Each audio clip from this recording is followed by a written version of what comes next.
স্তব্ধ করতে পারে, বৃষ্টিকে স্তব্ধ করতে পারে, অন্ধকে দেখার দৃষ্টি দিতে পারে, খঞ্জকে হাঁটাতে পারে, বোবাকে কথা বলাতে পারে, আজ কি দ্রাক্ষরাজকে জলকে দ্রাক্ষরাজ করতে পারে, তাহলে কি প্রভু যিশু কি আমাদের সমস্যা দূর করতে পারবে না? পারবে না? পারবে। হালেলুয়া। কজন বলছেন যে ঈশ্বর আপনার সমস্যা দূর করতে পারেন? ইয়েস, পারে। যে যে বলছেন আপনাদের সমস্যা প্রভু যিশু দূর করতে পারেন, এই মুহূর্তে বিশ্বাস করুন আপনার সমস্যা দূর হয়ে গেছে। হালেলুয়া। যে হৃদয় থেকে নিচ্ছেন যে ঈশ্বর পারে। হালেলুয়া। সেটাই বলছে প্রভু যিশু কি করলেন? ধমক দিলেন। আর আমাদের জীবনেও যখন সমস্যা আসবে আমরা শয়তানকে একটা কথা বলবো, শয়তান ইউ শাট আপ। হালেলুয়া। কি বলবো? শয়তান আমাদের জন্য সমস্যা নিয়ে এসেছে, যন্ত্রণা, মাথার যন্ত্রণা, কোমরের যন্ত্রণা, গ্যাস, থাইরয়েড, সুগার, নার্ভের সমস্যা, ক্যান্সার, যে কোনো সমস্যা হোক, কিছুই নয় ঈশ্বরের কাছে, কিছুই নয়। আপনার কাছে বড় হতে পারে, আপনার চিন্তা লাগছে, আপনার ভয় দেয়, কিন্তু একটাই হচ্ছে ঈশ্বর মহান, ঈশ্বর কাছে কিছুই নয়। হালেলুয়া।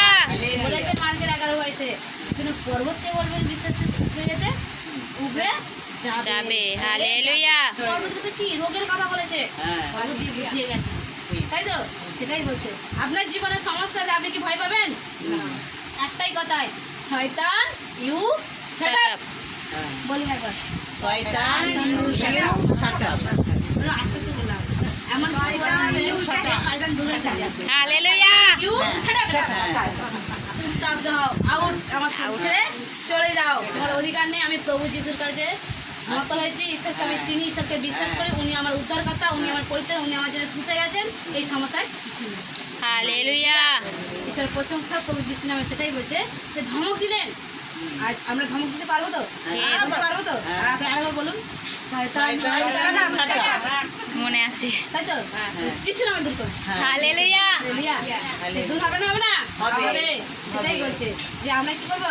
শয়তানকে ধমক দেবো, লোক পালন করছে, তখন ঈশ্বরের কাছে প্রার্থনা করো, পিতা ওই সন্তানের মনকে পরিবর্তন করবেন, ওই সন্তানের মধ্যে শয়তান বিরাজ করছে, শয়তান ইউ শাট আপ। হালেলুয়া। কি করবো? মণ্ডলী যেতে থাকবো, আমি যাবো, হালেলুয়া। আমি যাবো, ভয়ে পিছিয়ে যাব না, হালেলুয়া। হব না, কি অল্প বিশ্বাসী হব না। হালেলুয়া। যাবো, অবশ্যই যাবো।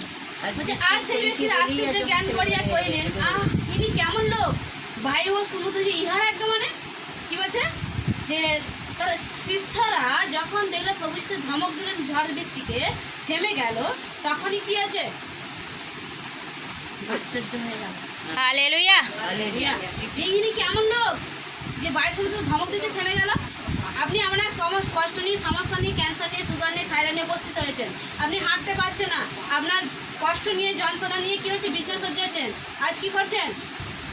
সমস্যা নিয়ে এসেছেন, কিন্তু ঈশ্বরের কাছে আসাতে, বিশ্বাস করতে, প্রার্থনা করতে আপনি এখন সুস্থ হয়েছেন, যখন হেঁটে হেঁটে বাড়ি যাবেন তখন আরও আশপাশের লোকেরাও আশ্চর্য হয়ে যাবে যে এই তো দেখলাম কষ্টের মধ্যে ছিল, সমস্যার মধ্যে ছিল, আজ দেখো সুন্দর হয়ে ঘুরে বেড়ায়। হালেলুয়া। মানুষ আশ্চর্য হবে না? হবে না? হবে। হবে। আজ কেউ হয়তো কষ্টের মধ্যে, ঋণের মধ্যে রয়েছে, দেনার মধ্যে, অভাবের মধ্যে, খুবই কষ্টের দিন চলছে, খেতে পারছে না ঠিক মতো, কিন্তু ঈশ্বরকে বিশ্বাস করাতে, প্রার্থনা করতে, ঈশ্বরের কাছে বীজ বোনাতে, ঈশ্বরের যে ডোনার 10 মাস করাতে, সব কিছু ঈশ্বরের আজ্ঞাটা মানাতে, সে যখন ঈশ্বরকে হৃদয় থেকে প্রভু ঈশ্বর বলে গ্রহণ করেছেন, তারপর সেই সমস্যা কী হয়েছে? আস্তে আস্তে আস্তে ঈশ্বর সব দূর করে দিয়েছেন অভাবকে। তার জীবনে যখন সুখ শান্তি ফিরে এসেছে, তখন লোক আশ্চর্য। হালেলুয়া। এর কিছুদিন আগে অভাব ছিল, কষ্টের মধ্যে পড়েছিল, তাই তো? আজ দেখো ও এখন সাজ পোশাক অন্যরকম, খাওয়া দাওয়া অন্যরকম, আজ দিন দিন কি হচ্ছে? বাড়ি গাচ্ছে দিন দিন। হালেলুয়া। তাই তো? আমাদের চোখে পড়বে না? পড়বে না? পড়বে, আশ্চর্য হয়ে যাবে, মহান মহান কার্য করবেন উনি, বাকিতে বলে গেছেন।